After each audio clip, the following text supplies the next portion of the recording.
Shalom. This week we conclude reading the book of Bereshit, Genesis. We read the final portion, Vayechi, final Torah portion of the first of the 5 books of Moses. You know, for the duration of his life, Yaakov is now finally united with his beloved Yosef. We learned earlier in the beginning of Parashat Vayechi, we encountered the verse, Genesis 37:2, said, Elu toldot Yaakov Yosef. The verse read, these are the generations of Yaakov, Yosef, and it began to tell us what Yosef was doing, but those words literally mean, these are the generations of Yaakov, Yosef. That's how it can be read.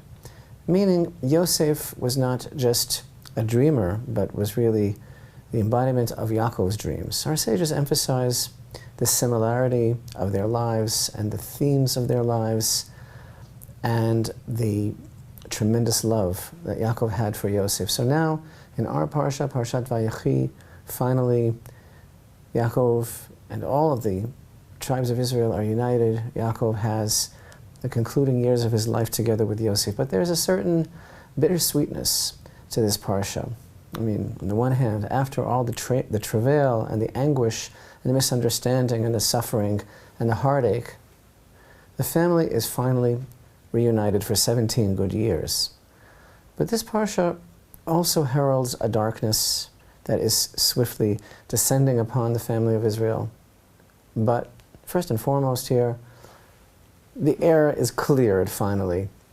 You know, Yaakov explains to Yosef that he had no choice but to bury Rachel where he needed to bury her. It was really Hashem's will that he bury her there, but asks Yosef to please not bury him in Egypt. Yosef's whole relationship with Yaakov was for Yaakov an extension of his relationship with his beloved Rachel, with Rachel. It's not for nothing that the sages tell us that Yaakov loved to look at Yosef because Yosef looked so much like Rachel. And Yaakov saw his beloved Rachel in Yosef's face. So he had no ta'anot, no claims against him. Everything was cleared. This is the parsha where actually we encounter the tradition of Shema Yisrael for the first time, even though those words, that important hallmark statement of faith of the children of Israel, is really found in the book of Deuteronomy in chapter 6, but really the source of it is here, where we have the incredible scene of the brothers all standing around Yaakov's deathbed, and as we know from tradition, his desire to reveal to them what was going to transpire in the end of days, but that was taken away from him, that knowledge, that prophetic revelation, he temporarily lost. And in the end, instead, he gave over these messianic, as it were, blessings. Each one different. Each son of Yaakov received a blessing which actually is a revelation of how each tribe participates in the bringing of the messianic redemption. So much going on in this parsha, and as we mentioned last week, Yosef started out, everything began with Yosef's own dreams, but then it was the interpretation of other people's dreams, this unique gift that Hashem gave him. As Yosef himself clearly indicated that he wasn't speaking over his own words, he was going to be giving over what Hashem was giving him. This was the skill set, the tool that Hashem had graced Yosef with in order to enable him to rise to power. But you know, it's been said that in order to dream, you have to be asleep. But actually, in order to interpret a dream, you really have to be not only wide awake, but you have to be very much a master of this world, and really the next world as well. One needs a foot in each world in order to be able to explain what a dream means. Most importantly, one needs to be firmly planted, rooted in this world to accurately perceive a glimpse from another world. This was exactly the message of another earlier dream, the dream of none other than the dreamer's father, Yaakov, because Yaakov saw a ladder whose feet were planted firmly on the ground. We learned there in Parashat Vayechi in chapter 28 and verse 12 that the sulam, the ladder that Yaakov saw, was mutzav arza. It's a very, very deep and beautiful expression. It means that it was firmly planted in this world. It was standing steadfast. And of course, Hashem himself appeared to him at the top of the ladder in heaven. And that awesome iconography teaches us many things. It teaches us that Hashem finds us in this world, that we are in this world, this is the world that Hashem loves, and that makes all the difference. And most importantly, that our heads can be in heaven. We must be in this world, the two are directly connected. And in order to actualize the connection between heaven and earth, and bring Hashem's light into this world, and actualize that connection through the realization of Hashem's presence, which of course is the purpose of our lives, the purpose of everything we do, purpose of the Torah and the mitzvot, that is by making this connection from our perspective from this world. So that was Yaakov's dream. Now Yosef, as concerned as he is and as aware as he is of the next world, Yosef is most certainly a man of this world. Again, the quality that enabled him to interpret those dreams. That's the reason he was able to save Egypt and the world from the devastating famine, most devastating famine that the world had ever known until that point. That must have been a project that involved immense logistical planning, a masterful understanding of complex economic theory, and a great knowledge of human nature. So this is the kind of man that it took to hear Hashem's voice and to see his message in someone else's dream and to know how to translate and transpose that voice into the physical realm of this world. That was Yosef. Yosef is one of the few biblical personalities who is consistently, universally referred to as tzaddik, as a truly righteous individual. Yosef HaTzaddik, Yosef the righteous, is a concept. It's a principle unto itself. He's recognized and identified as the very paragon of virtue, indeed of perfection, as it were. Why and how so? In the Torah's view, in Hashem's mindset as taught by our sages of blessed memory, there's only one ultimate and final authoritative, unimpeachable, and conclusive benchmark of determining righteousness. And while other modes of behavior and other aspects of personality and attributes might be nice or praiseworthy or very worthwhile, there's really only one thing that consistently demonstrates and proves 100% beyond any doubt the measure of righteousness, and that is the idea of sexual purity.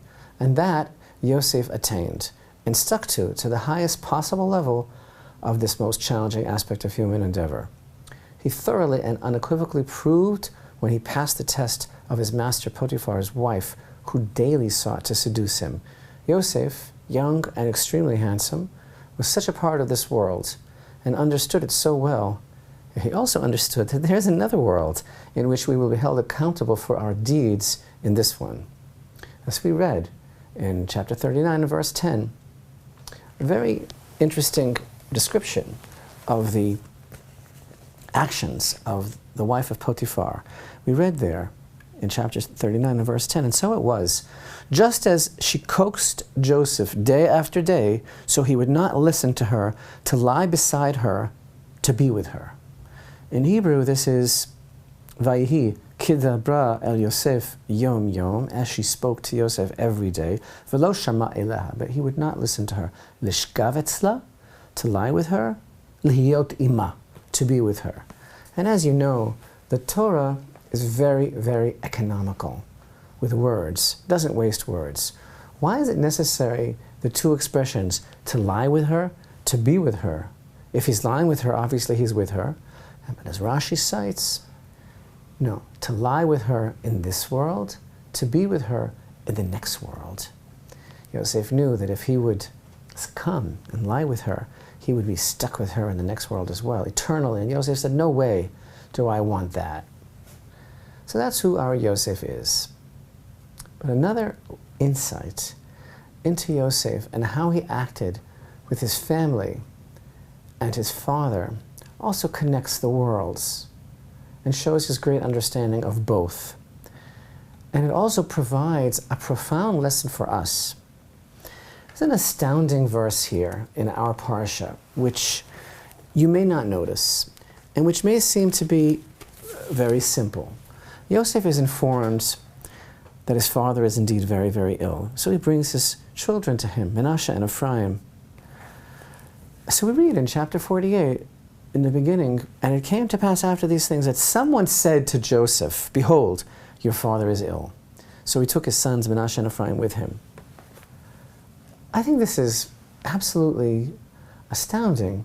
These are the 17 years of the reunion of Yosef and Yaakov. They're finally together. These are the best years of both of their lives. They must have been in very close proximity. Maybe they lived in a two-family home. What is this someone told Yosef? He had to be told. How could it be that he didn't know? And my question is not who told him. My question was, why did he have to be told? Why didn't he know? Where was he? Actually, our sages tell us the most unbelievable thing. Astounding. They tell us that Yosef did not live in close proximity to Yaakov. And they did not spend that much time together. You'll never guess why. It's just so remarkable. You know why? Because Yosef was afraid that if he would spend quality time with Yaakov, his father might engage him in a conversation, might put him in a situation where he would ask him details about how he wound up in Egypt. Details about the sale. Details about how it all happened. And Yosef was so committed to not embarrassing or defaming his brothers, even with the truth, because Lashon Hara, which means negative speech, is true. It's not a lie. Yosef, under no circumstances, wanted to be placed in a situation where he would need to talk to Yaakov about this. And so he simply avoided him. He avoided a situation whereby he would have to have a long conversation with him. Now, we are taught a very important principle. Sages teach us that a person who embarrasses another has no portion in the world to come. There's that other world again. Now, ostensibly, the truth is, Yaakov knew that he hadn't been told everything. He knew that the truth was being kept from him, and he never pressed it. He had his own ideas. He knew something was up all those years, and he certainly knew that there was something conspiratorial. But he also knew that he wasn't supposed to know. In any event, he never did know the details of how Yosef wound up there. And Yosef was not about to tell him. And so he took these great precautions to make sure that that would never happen. And indeed, there is actually a tradition that the negative force unleashed by this type of forbidden speech is so destructive that the Lashon Hara, the negative speech spoken by each one about his fellow, is actually reason enough for the lengthening of the exile. In other words, there's no other excuse needed if a person is wondering, why are we in exile so long? Why are things so bad? It's actually just because of the way people speak about each other.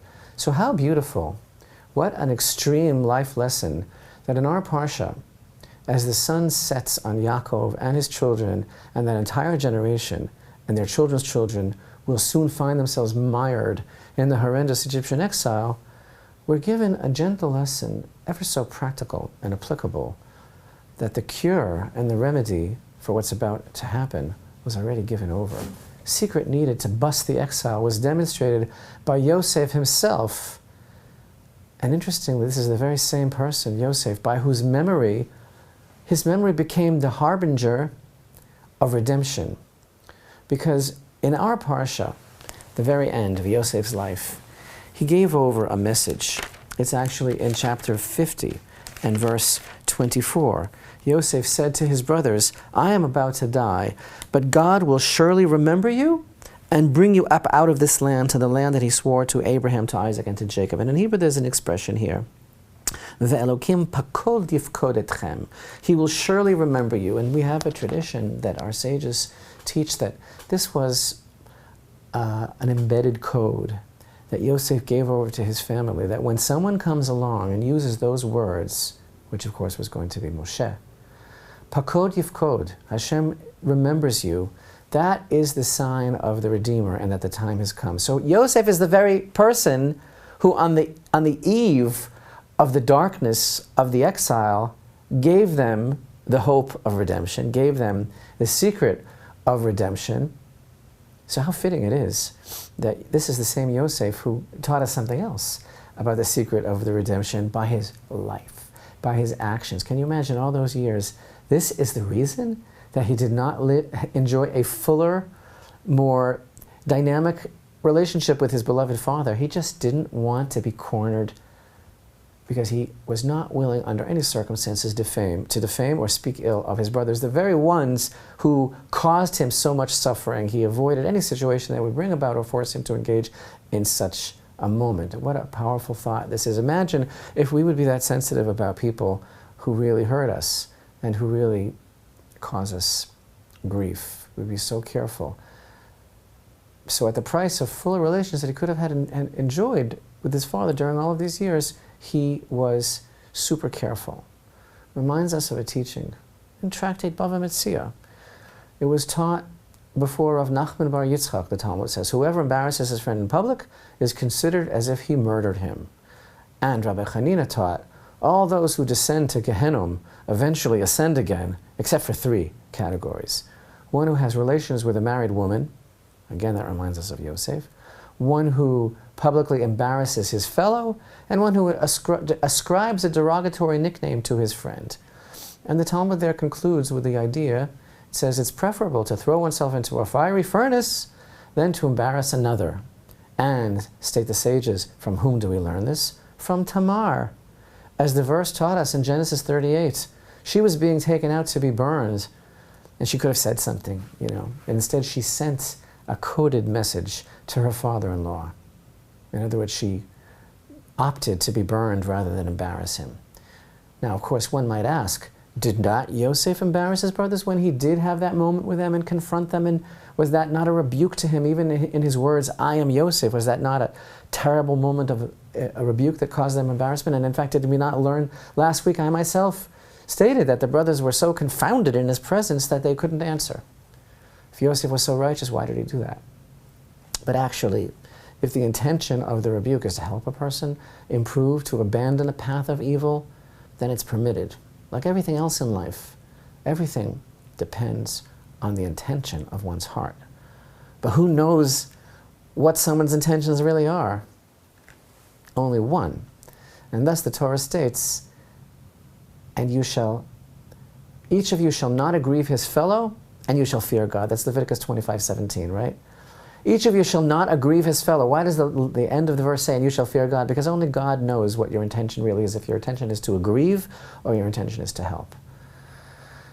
Yosef, for this remarkable behavior of him isolating himself from his beloved father so that he wouldn't have a moment where he was forced to reveal something that would hurt his brothers, he learned from the best. He learned from his mother Rachel. It ran in the family. No wonder Yaakov loved looking at Yosef's face, reminding him of his beloved Rachel. They were so alike. It was Rachel who, not wanting her sister to be embarrassed, gave over the exclusive embedded code to Leah so that night when Lavan pulled the switcheroo, Yaakov would not know that it was Leah, because Rachel did not want Leah to be embarrassed. And indeed, this attribute of being very careful about speaking was Rachel's legacy that she gave over apparently to Yosef, who exercised this remarkable restraint in dealing with his father, but also gave it over to Benjamin.